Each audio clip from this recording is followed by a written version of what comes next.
morning, everyone. Welcome to this very special podcast on this Monday. For those of you who haven't seen yet, we are in Youth Month, and tomorrow is Youth Day in South Africa. Okay, so we've decided to do a very special podcast. For those of you who don't know and haven't seen yet, I am not alone today. I am so excited to have all the leaders with me this morning. Say hi, guys. Goeiemorgen. Wakan? Yo, that was so enthusiastic. Okay, don't worry, we're going to go around now. For those of you who don't know who everybody is, they'll just give themselves, tell you their names, say something short quickly, and then we'll get on with it. Okay, so let's start on this side of the table. Give your name, how you're doing, and then we'll move on. My name's Ashton and something short. I'm Jared and I'm fine. Hi guys, I'm Edgar and I'm doing good. What's up, guys? It's your girl, Dibs. As you can hear, everyone is super awake this morning. For those of you who do know our leaders, I hope you guys are excited to chat a little bit with us. For those of you who don't, we're going to go around and just do a couple of get-to-know-you questions. Feel free to jump in at any time. No awkward silence moments, please, because I know y'all like staring at me. So let's just jump right into it. So how has lockdown been for you guys so far? It's great. I've thrived under the circumstances. Given it's been unfortunate, yes, I've really enjoyed myself. It hasn't been too bad. Just been doing stuff to keep myself busy. I'm on the same thing as Ashton. It's like keeping yourself busy because, hey guys. Can I just say that I miss McDonald's so much, yo? And I know they open for drive-through now, but I can't drive. Like beyond 40 kilometers per hour. So, yeah, I kind of miss McDonald's a lot. Otherwise, lockdown has been a pain, I won't lie. Okay, you guys have said keeping yourself busy. How have you guys been keeping yourselves busy? What you been doing? Trying to make deadlines because they just give us extra work now. Yeah, university work and series and sleeping. Sleeping. I can agree with that one. I think the first week I got out of bed to go wash and eat, and that was it. At the beginning of lockdown, everyone was baking. But I think, what happened to that? Because even you were like baking. Okay, I didn't bake for like the first week because, like I said, I spent it in bed. But funny enough, I've actually really enjoyed the baking to the point that my mother said she's not going to buy my stuff anymore. So the only reason I'm not still baking is because my mother refuses to buy me ingredients. So it's not by choice. Anyone else besides baking? I've been practicing guitar, yes. Good times. That's good. I hope we get to hear it soon. Okay, talking about songs. Thought I'd throw just a fun one in there. What is your favorite song at the moment? Must we give reasons why? No, you don't have to. Any song, nah. It can be any song. What is your favorite song at the moment? I feel like every single one of you are musicians, so... But it's difficult Yeah. to choose a favorite song because I have like 600 odd. Okay, true. Yeah, no guys, yo. Any specific like artist that's on repeat at the moment, or an album that you listen to almost every day? Ooh. I feel like I don't have that much time to listen to music anymore because when I'm working, I'm like, okay, put a song on, and then I'm like, wait, how do you do this? I'm like, the song is distracting now. And then I have to just stop listening and focus. So then, yeah. Oh, But otherwise, yeah, it goes. what was I gonna say? That's actually funny. For me, it was always the opposite. I can't study in silence because then I can hear the cars and the birds and the conversation that's Yeah. happening outside. Yeah. Music cuts out everything else. I start off with music, with earphones in, and then I pause it, and then I just have earphones in and dead silence while I'm working. It also works as a good blockage. Yeah. So if people see earphones, they tend not to disturb you. But some of them, talk with the music. It's like, can't you see? You know what I like to do sometimes? If I see someone's talking to me, I will stare at them. And then when they notice that I can't hear, they'll go, oh. And then I'll take it off and be like, okay, so what did you say? It's so mean. People don't care when I do that. They just carry on talking. Shame. Okay, last random question, and then we'll get into today's topic. What is the first thing you want to do or place you want to go when lockdown ends? Besides McDonald's. Fly somewhere out of Uitenhage. Just go to Cape Town or something. Go to the beach. Stay home. Aren't Jared you is tired loving of his staying house. at home? No, haven't you gathered? I'm thriving under the circumstances. Yo, I want to go to the beach. And people always look at me funny when I say my favorite time to go to the beach is winter. But that's when the sea is like wild and you know you can just like sit there. But you obviously have to be dressed warm. That's when I like it. I like going in winter because no one else goes, so the beach tends to be empty. Okay, now that you guys have gotten to know our leaders a little bit better and see what's keeping them happy, like I said, this month is Youth Month, so we're gonna tackle today's topic of youth. Okay, and what does that mean in South Africa? So, for those of you who have access to Google, if you Google the theme for this year's Youth Month in South Africa, the theme is youth power. Okay, so we're going to look a little bit at some things. I'm going to throw some questions out there. The leaders are going to answer. And if you guys also want to join in on the conversation, message us, get hold of us on Instagram, get hold of us on the WhatsApp group, and we will try and answer some of your questions on a different occasion. Okay, question number 1.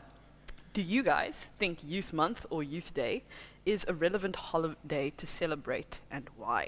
Okay, in all fairness, I did change this question, so I'll give you guys a second to think about that one.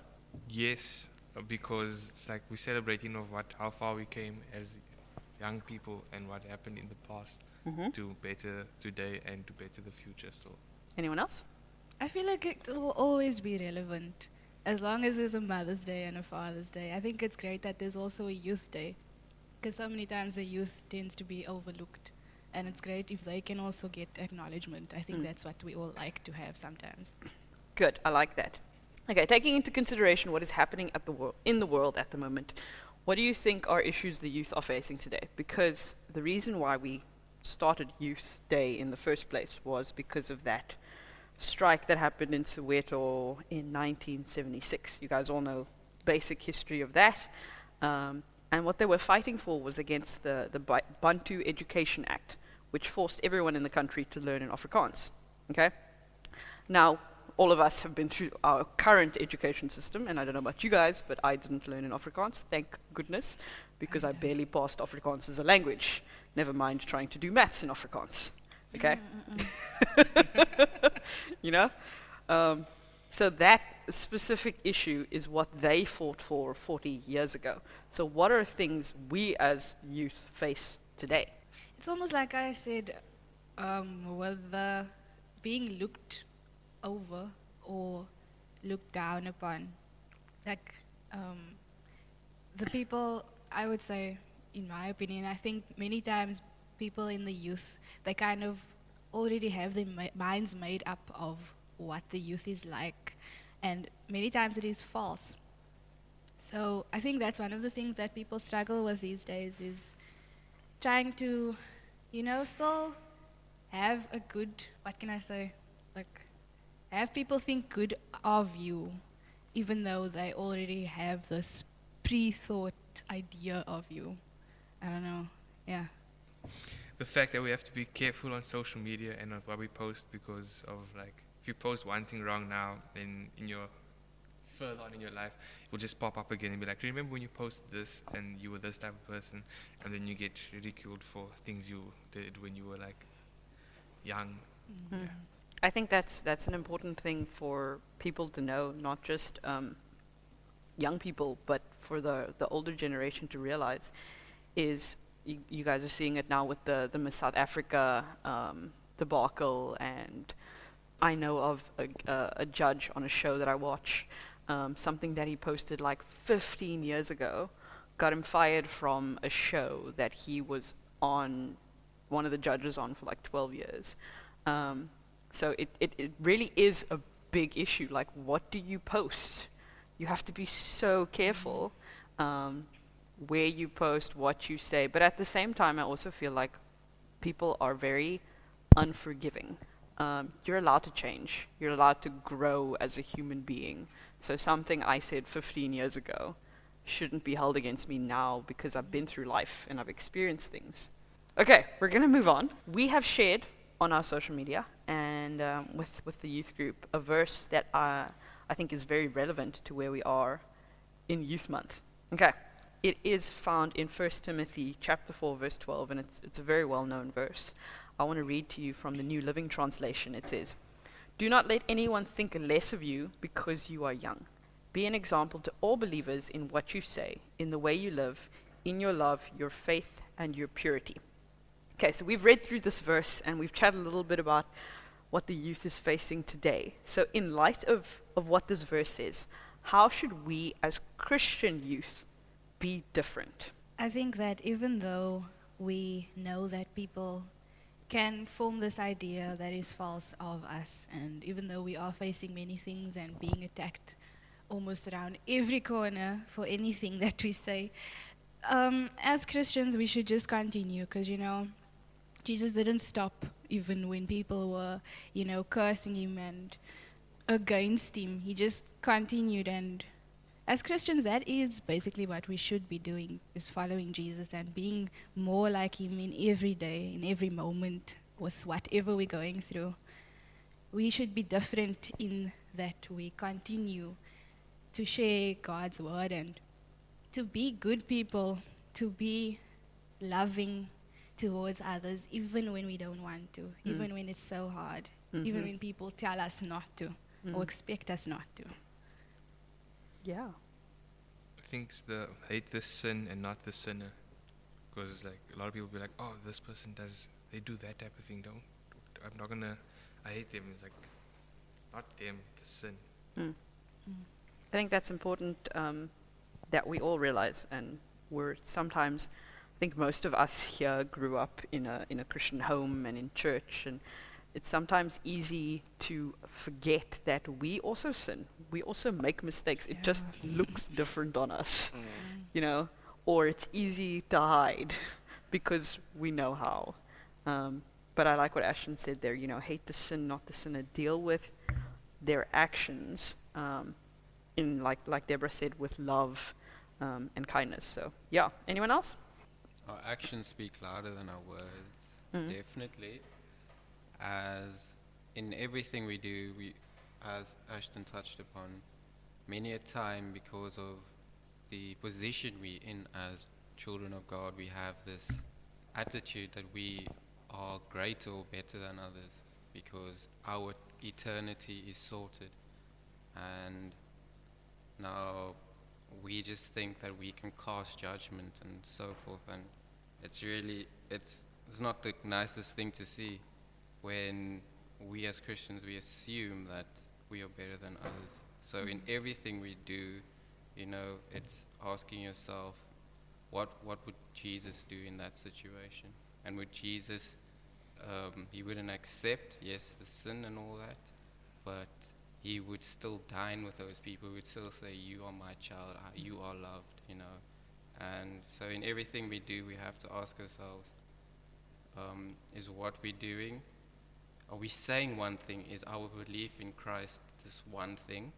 Like, okay, Jesus says we must love, irrespective of how people have hurt us. We must ask ourselves, am I doing this in this moment right now? And that's a very difficult thing to do because we're selfish innately. But as Christians, I know I see that in my own life, and I see that in everyone's life, I guess. Christian lives, where we fall short in that. We assume that we are better than others, I guess. So, obviously, this is a very well-known verse. The reason I picked this version is because I've never heard it put like this, be an example to all believers. And I think it's so relevant in Youth Month that the youth are put sort of on the focus, if I can put it like that. And our actions do speak loud right now because everybody's watching us. But I love that it says to all believers, how we live our lives, how we treat people that treat us badly or look down on us, all of those things, needs to set the standard for everyone, not just those younger than us. And all of us have worked with kids at some point. And to be a holiday club leader or a vector leader, it's directly in front of you. But when the world is looking at you, the way the world is looking at the church at the moment, what are we showing them? You know, are we being an example in what we say, in the way we live, the way we love, in our faith and in our purity? And that's not easy, because we are young and we are learning as we go, and we're allowed to make mistakes, but we need to learn from them. You know, that's an important thing, is to acknowledge you've made a mistake and learn from it and not repeat it. Yeah, I'm really enjoying this conversation, because you're learning a lot about what the youth are thinking, but also acknowledging that it's not easy. Deborah did touch on it a little bit, you know, that being a Christian at the moment in the world that we live means, you know, you're going to live under a microscope. Everybody's watching you and everybody's waiting for you to mess up. But we need to continue, like both Jared and Deborah said, to try to look like Jesus at every opportunity we can. Okay, so I'm going to go on to this next question. And I want all of you to answer it, okay? So we're going to go around in order. And I want you guys to take a moment to think about it, okay? The theme for Youth Month is youth power. Okay, it's a very vague theme, but also one you can work a lot with. Okay, so what does that mean to you as an individual? I think that's the ability to make change and, make change. Mm-hmm. Okay, as happened many years ago with Hector Peterson, we've seen that youth have the ability to make change, and they were going to innocently go ahead and say, I'm against this, and they weren't going to protest and break things and all that. They were just forming a bond and saying, hey, I'm standing against things like that. And we can also see it in things such as fees must fall, or with NASFA stuff at universities where the youth does have a voice, and they have effected change in what they've said. And so youth power means that we have a voice, and we can stand up, and we have this, there's strength in what we say. Our words aren't futile, or they aren't meaningless. We can stand up and we can say, hey, I'm unhappy with something, and I'm respectfully going to voice my opinion, and I'm respectfully going to say, disagree with you. I think, Jared has touched on it, and looking at from years ago and now, it's seeing that we have the internet available to us. We have a voice to voice our opinion. We have a platform to voice our opinion and say this, doesn't sit well with us and whatever. But, it's a very tricky thing, because, your voice can do so much in so little time. And, it's up to us to use that platform wisely, to voice our opinion and our concerns of what's happening in our community or in our world today. And, we have a voice, we have power, to say this is what we want our future to look like. I think youth power is, like, the word power has a lot of power. When I think of youth power, like just power, right? When I think of this other student who was in our school, he always used to say that if we ask him, what do you want to be when you grow up? And he just answer with, I want to have power. And being from a Christian school, our teacher used to properly reprimand him, you can't say you want power. Power is such a bad thing. Can't you see what the world looks like because of power? So when I think of that, I kind of am taken back to that conversation of wanting power. But so often in these times, when we think of people in power, what we have is a bad thought, because of what many of the people who are in high authority, the choices that they are making are not always beneficial to those who fall under them. Many times it's just to elevate themselves. But as youth, we do have our own measurement of power, because we have a say, as many of the others have already said. We have a say of how our future is going to look. And, the people who are in charge right now and who are in authority over us right now, they have been placed there. And so the Bible commands us we need to respect those in authority, even when we don't like it. But we still have the opportunity to speak out. Like if we think of the protests in the past, like Jared mentioned, of the fees must fall and all those things, those were basically run by the youth, and change came because of that. So if we use this power that we have in the right ways, then good can come out of that. It's just a matter of using it for the right purposes and in a respectful manner and in the right way. Nice. While y'all were talking, it's a movie quote. I wish I knew from which movie, but you guys will recognize it. A quote came to me, with great power comes great responsibility. Spider-Man. Peter Parker. Grandfather. Thank you. Spider-Man. There we go. Spider-Man quote. With great power comes great responsibility. And in this Youth Month, where we've been entrusted with this power, we need to use it responsibly, as everyone has said so far. Okay. We have 2 more questions, and then we'll see where it goes. Okay. You guys, as youth right now, you're all young. What is change we want to see in our world? Okay, we've mentioned the power to change what the future look like. What is the change that we want to see?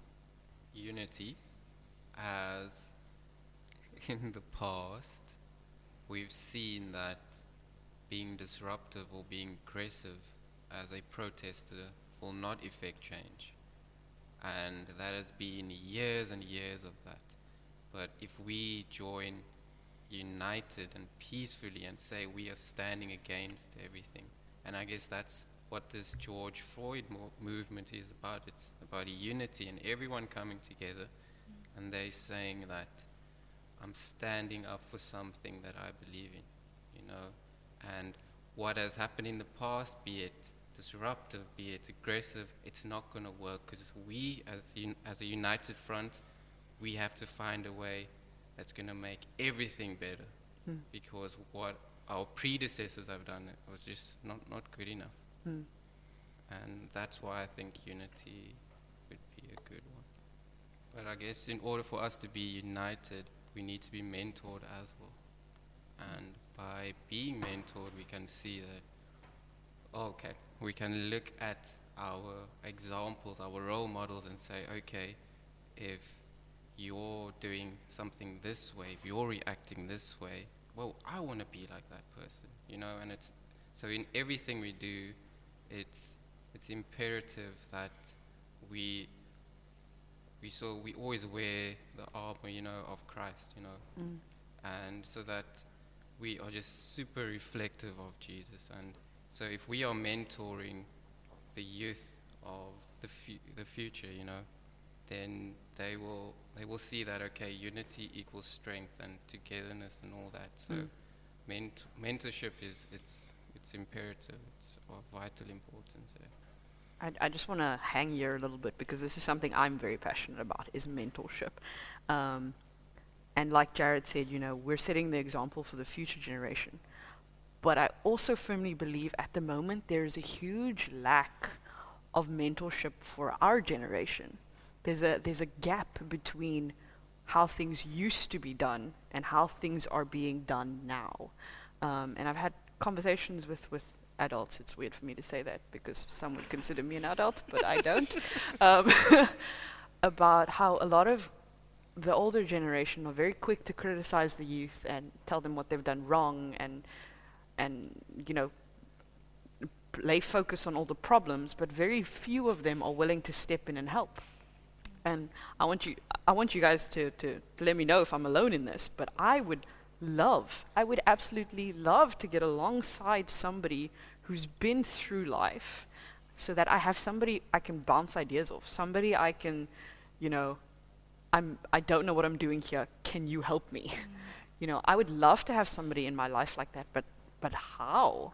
And are adultier adults than me, are they willing to do that? What do you guys think? is mentorship something you would be interested in? Do you think that is something your life could benefit from? Definitely, because there's so many times when I'm like, I'm not gonna ask for help, and then I'm struggling, and then I'll be like, okay, you know what, I'm just gonna ask my father, for instance, and then he'd be like, listen here, this, and then he'll like give me an example, and he'll just walk me through it, and be like, wow, I wasted my time, not like just trying to figure out myself when I could have just been like, yo, here's the problem, and they've been like, here's a possible solution, and then it works. Whereas I'm like bumping my head the whole time, trying to figure it out myself. Mentorship is definitely helpful. I know last year, the gap year program that I was doing, I was assigned to a mentor. So I didn't choose her. Like, if you want to do mentorship now, you get to choose, obviously. But the lady that I got to go to, she was so helpful. Just not even asking for help with things that I was going through. Because, yeah, there was that. But there was, just for me, just getting the chance to talk to someone about whatever it is that you're going through, someone who kind of understands, because as you said, they've been through it and they kind of know what could happen. Just having someone who's willing to listen to you and to guide you and, just comfort you even at times. It's so amazing to have that.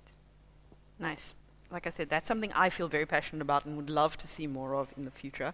So Jared's mentioned, change we want to see in our world is unity and this mentoring. Is there anything else you guys want to throw in there? I think, it's something that I think is, also a huge problem we face in the world. And youth included, it's people that are less fortunate than some of us, and we would like to see, or I would like to see, some corporations or the big, can I say, governments of the world or whatever, be more charitable, towards those less fortunate than us, because it's sort of sad to see people living in some circumstances and going through the stuff that we necessarily go through, and it's like, those corporations or governments feels a bit stingy, like they're keeping all this to themselves and not, sharing.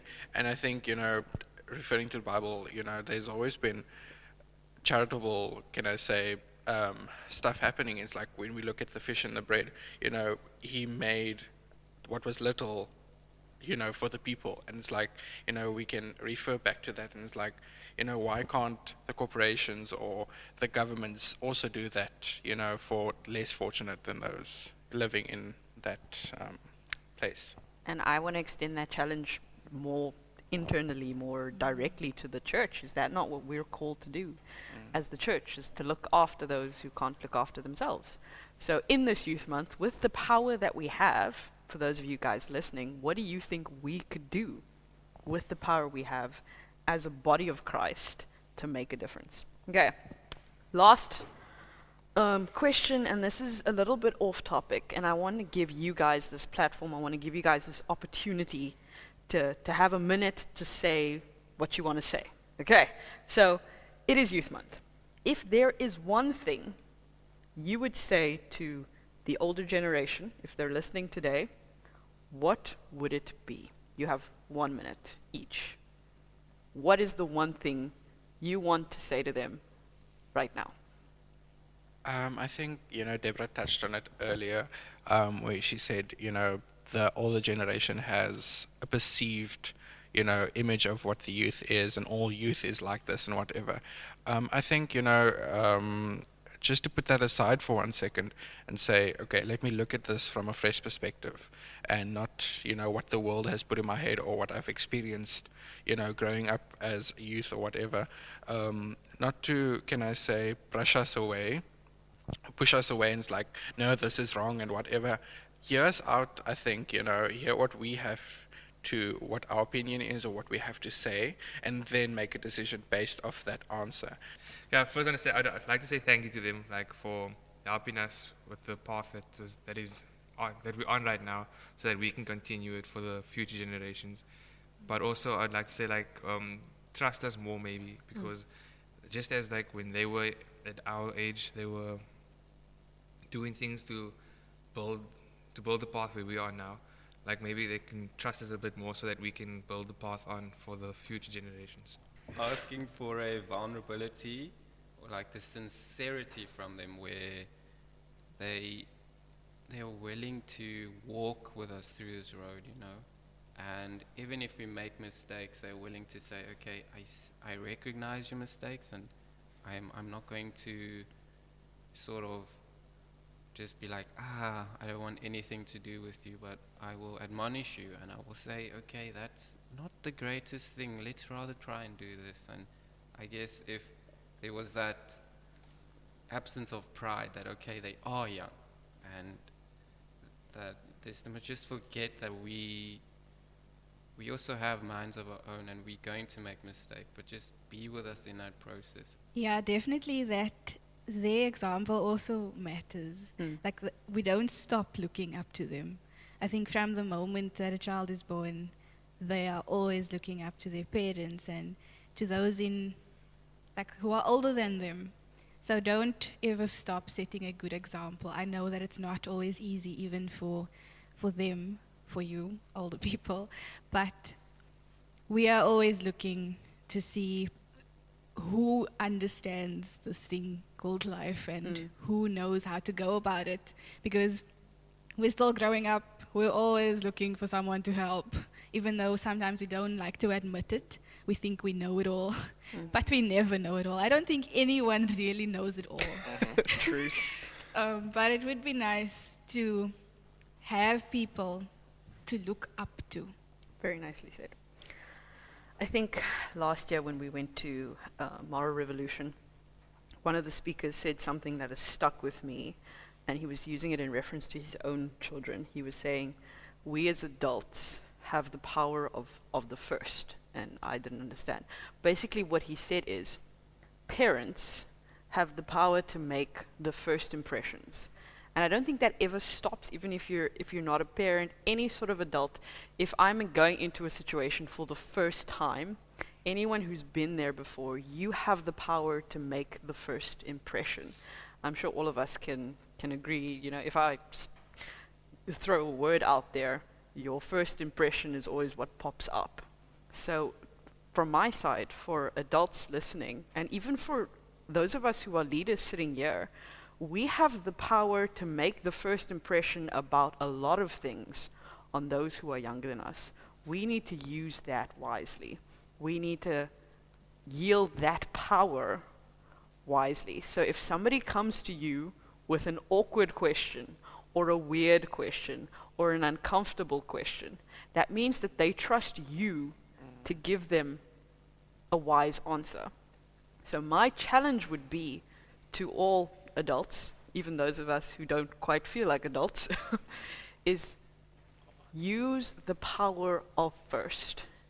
Use that opportunity to make an impression, make it one that lasts, make it a good one. Okay? I'm sure all of us can give examples of like the first time we heard the story, a Bible story, or our first time at Holiday Club, or our first time at a church. I remember my first day when I moved schools from PE to UTNEC. I will never forget that day because I was wearing a bright pink shirt when everybody else had blue uniforms on. Needless to say, that made quite an impression.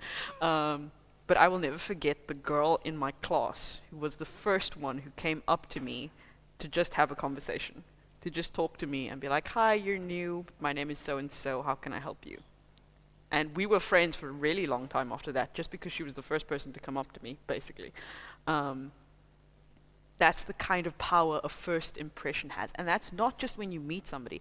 Like I said, sorry, I'm rambling. This is something I feel very strongly about, is if a young person comes up to you and asks a question, you have the power to make the first impression on what they think, what they believe about that topic, and they have trusted you to answer their questions. Okay. I have thoroughly enjoyed this conversation, guys. I'm so glad we had it. Hopefully we can do something like this again sometime soon. We will try and get some other people in that we can have conversations with. If you guys have anyone you would like for us to interview or have a conversation with, let us know and we'll see if we can try and get them in. As for this group right now here today, do you guys have any final thoughts, any prayers, any shout outs you want to do? This is your opportunity, and then we'll give it a wrap up. Shout out to Gershom. Want to say, Gershom, continue practicing. Yes, go Gershom. Shout out to Sold Out Band. I hope the band is still practicing, please. Also, if you are a male, please prepare your voice for singing. We need a singer when we can go back to youth who is male. Thank you, amen. That was very specific. Okay, final statement, Edgar, and then we'll give it a wrap up. I think, just to, wrap, I think this whole talk up is, just know that you have the power, but use it wisely. And I think, Deborah said that, use it wisely. And, people are watching your every move, be it online, be it in real life. It's like people can take screenshots of whatever you say and keep that and surprise you in 10 years. So use it wisely and just know you have the power. Nice. Well, I just want to say thank you guys for coming today. Thank you for having this conversation. I hope it has been enlightening to not just those listening, but to you guys as well. And let's do this again. So thank you guys for listening to today's podcast. Like I said, if you have any questions, any comments, I don't know if there's a comment section on Spotify, but you can message us on Instagram or on WhatsApp.